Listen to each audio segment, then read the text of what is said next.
ओम साई राम, हर हर महादेव। आज का रात्रि संदेश।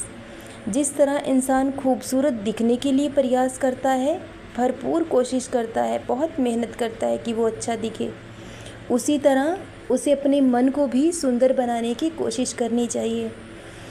हमारा मन हमारे शरीर का एक अति सुकोमल अंग है। अगर मन सुंदर और पवित्र हो जाए तो हमें पूरी दुनिया, ये पूरा संसार बहुत सुंदर और बहुत पवित्र दिखने लगेगा। क्योंकि अगर इंसान का मन सुंदर हो जाए तो उसे कभी किसी से ईर्ष्या द्वेष नहीं होगा। हर कोई उसे अपना नज़र आने लगेगा। और जिस दिन इंसान के मन का सुधार हो गया तो उस दिन तन भी खुद ब खुद सुधरने लग जाएगा। क्योंकि हमारा मन ही हमें ज़िंदगी का सही मकसद सिखाता है। जब तक मन यहाँ वहाँ भटकता है तो वो हमें मार्ग भटकाता है। क्योंकि कभी कभी वो बचपने की तरह ज़िद करता है और उसे सही गलत का भान नहीं होता।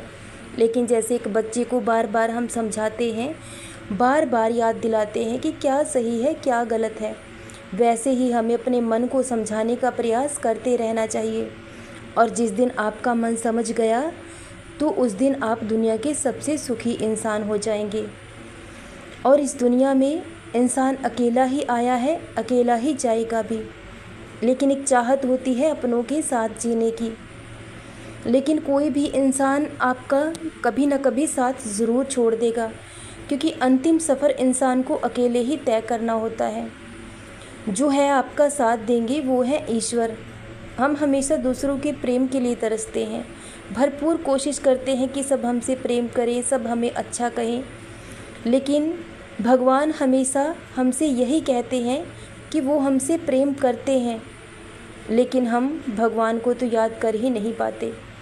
इस दुनिया में इन लोगों के पीछे ही उलझे रहते हैं, रूठने मनाने में ही ये जीवन गुजर जाता है और वक्त का पता भी नहीं चलता।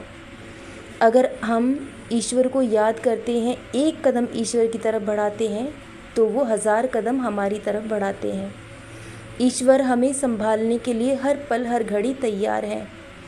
अगर आप बार बार जीवन में गिरते हो तब भी वो आपको उठाने के लिए तैयार हैं। लेकिन आप खुद की नज़रों में नहीं गिरने चाहिए और ईश्वर की नज़रों में नहीं गिरने चाहिए। तो लोग आपको कितना गिराते हैं, कितना अपमान करते हैं, इस बात से कुछ भी फ़र्क नहीं पड़ता है। इसलिए अगर प्रेम करना ही है तो उस ईश्वर से करें, क्योंकि वो आपका हमेशा साथ देंगे, वो कभी आपका साथ छोड़कर नहीं जाएंगे। लेकिन कोई भी इंसान आपका हमेशा के लिए साथ नहीं दे पाएगा। कभी ना कभी, कहीं ना कहीं आपका साथ ज़रूर छोड़ देगा। इंसान हमसे तभी तक प्रेम करते हैं जब उन्हें हमसे बेहतर कुछ मिल नहीं जाता, क्योंकि इंसान की तो फितरत ही ऐसी है। जब कोई वस्तु उसे बिना मेहनत और बिना प्रयास के मिल जाती है तो वो उसकी कदर नहीं करता। तो इंसान को किसी भी वस्तु की अहमियत और कदर का उस समय पता चलता है जब वो हमारे पास नहीं होती। इसलिए इंसानों को खुश करने से अच्छा है कि आप भगवान को खुश करें, उनका नाम जपें, उनका ध्यान करें, क्योंकि वो आपका साथ कभी नहीं छोड़ेंगे, जीवन के साथ भी और जीवन के बाद भी। खाली हाथ आए हैं, खाली हाथ हमें जाना है। इसलिए किस बात के लिए दुखी होते हैं? क्या हम लेकर आए थे हैं जो हमसे छूट गया है? भगवान हमेशा कहते हैं, किस बात के लिए दुखी होते हो, किस बात के लिए इतना सोचते हो? क्या था तुम्हारा जो तुम लेकर आए थे, जो तुमसे छूट गया है? जो आज तुम्हारा है वो कल किसी और का हो जाएगा और परसों किसी और का। जब तक इंसान इस बात को नहीं समझ लेता कि दुनिया एक मोह जाल है और हम जितना इसमें उलझते चले जाएंगे तो कभी बाहर नहीं निकल पाएंगे। इसलिए इंसान को धीरे धीरे खुद को इस मोह माया से दूर करने की कोशिश करनी चाहिए, क्योंकि अपना यहाँ कोई भी नहीं है। जब तक जिसका नाता रिश्ता हमसे जुड़ा है तब तक ही लोग हमारे साथ हैं।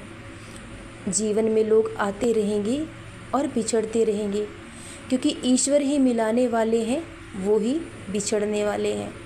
वो ही हमें लोगों से मिलाते हैं और वो ही दूर भी कर देते हैं।